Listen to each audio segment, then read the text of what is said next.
তারপরে আসছে দুর্গাপুজো। সব অনুষ্ঠান যেন ভালোভাবে শান্তিতে পালিত করতে পারি। ঈদ হোক, বকরিদ হোক, বড়দিনই হোক, যে প্রোগ্রামই হোক, দুর্গাপুজোই হোক, কালী পুজোই হোক, লক্ষ্মী পুজোই হোক, সরস্বতী পুজোই হোক, পুজো কিন্তু এবার একটু তাড়াতাড়ি এসে গেছে। আমি আপনাদের বলবো, আমাদের সকলকে আমরা বাংলার অস্তিত্ব রক্ষা করব। বাংলার অস্তিত্ব রক্ষা করবেন তো?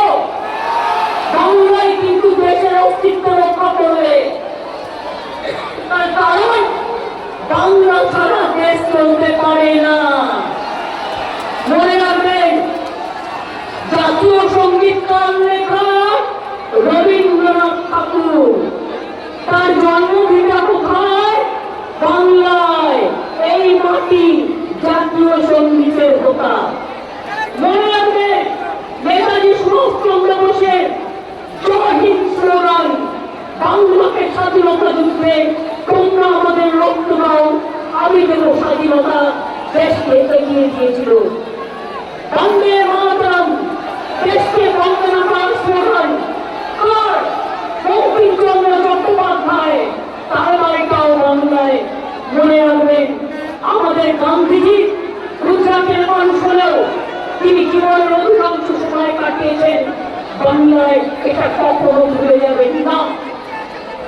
এবং তিনটে জায়গায় স্বাধীনতার আগে স্বাধীনতা ডিক্লেয়ার হয়েছিল দেশে।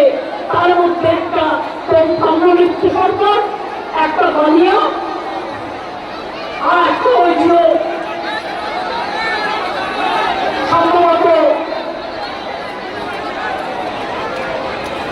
সাম্যলিপ্ত একটা বালিয়া, একটা মহারাষ্ট্রের সাতারা।